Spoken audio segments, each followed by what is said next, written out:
says the wrong things. He's got a fundamental problem with women, for sure, as a character. Especially women in power. Yes. From the sector. He tries too hard a bit as well. He tries to be funny all the time when good leaders shouldn't, like, fair enough, should be quite amusing sometimes, but not trying to make a joke out of everything that happens. I think that's his area sort of. That's probably his way of dealing with the pressure. Do you not think deep down he's a bit insecure? I don't think he's ever very comfortable with it. He seems to show so much self-confidence, but I think he does. They probably have none. In reality. And there's no harm in what position you are in a company or whatever. You say, I don't know, do you know? Can you help us with this? It actually just shows a bit of character and actually a good leader to say, recognise when you know that, can you just show me? I've only been here 5 minutes. I've been here 20 years. There's nothing wrong with that. That's just, it's actually deal with your emotions, your development and recognising others as well. It always seems to start off so well, and it's just sort of, you should stop. Yeah.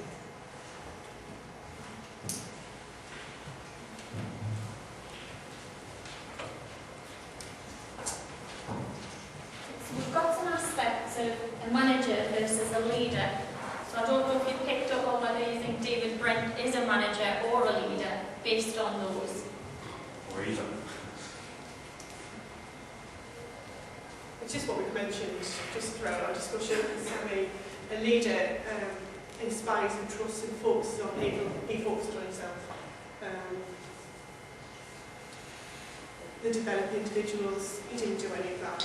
You can see the difference between a manager and leader. It's basically developing, looking at people, inspiring. It's all about others.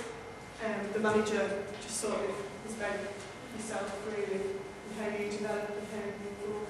And reality is, majority of jobs, whether if you're a leader or a manager, as you describe yourself, if your staff don't work with you, or you don't sort of do their job to help them, if you don't inspire them and motivate them, you'll actually struggle with how much easier life if you inspire people, motivate people because they'll want to work and do a better job, and it'll just maybe make your life a lot easier as well.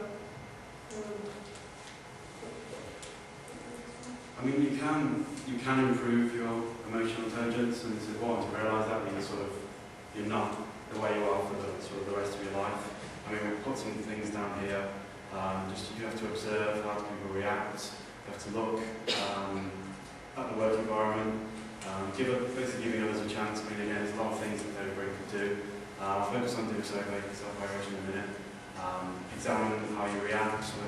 Basically reflective learning, really looking back at yourself and strengths and weaknesses and establishing what you can do differently. Taking responsibility for your actions. The ability to apologise, obviously we saw in the second bit. If you found it very difficult to apologise, and examine how your actions will affect others.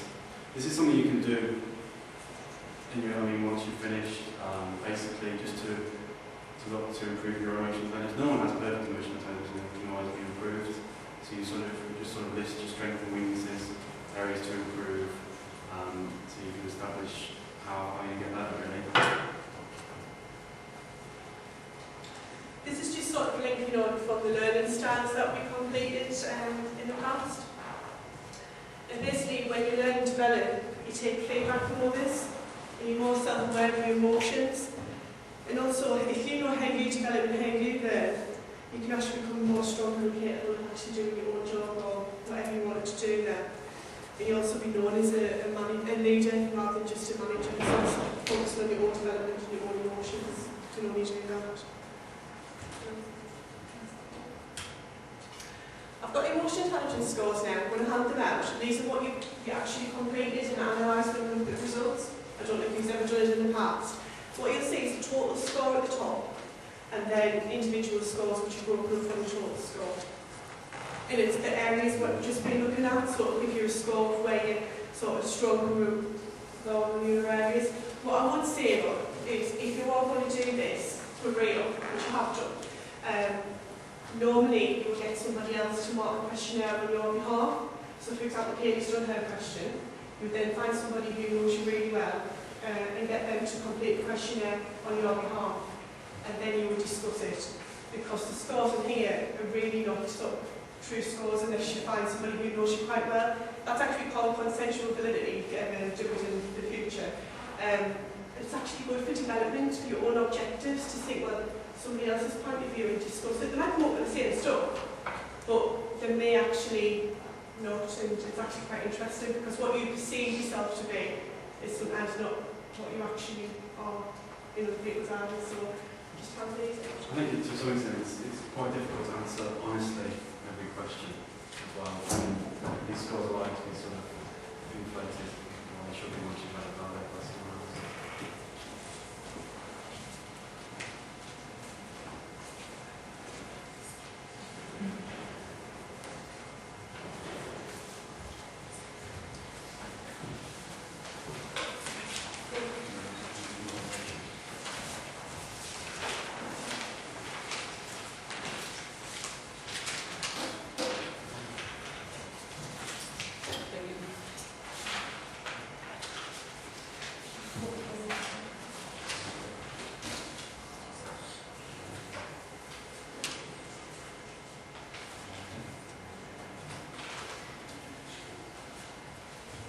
We've also got an evaluation sheet as well. While you look at these scores, I'll just take a couple of minutes to fill this in.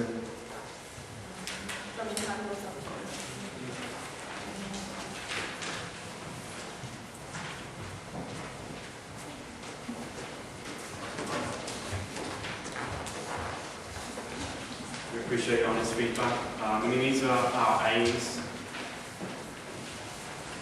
We have to look at these ways of evaluating to see if we're achieving any of our aims. Hopefully we have taught you something today or sort of enhanced what you already knew.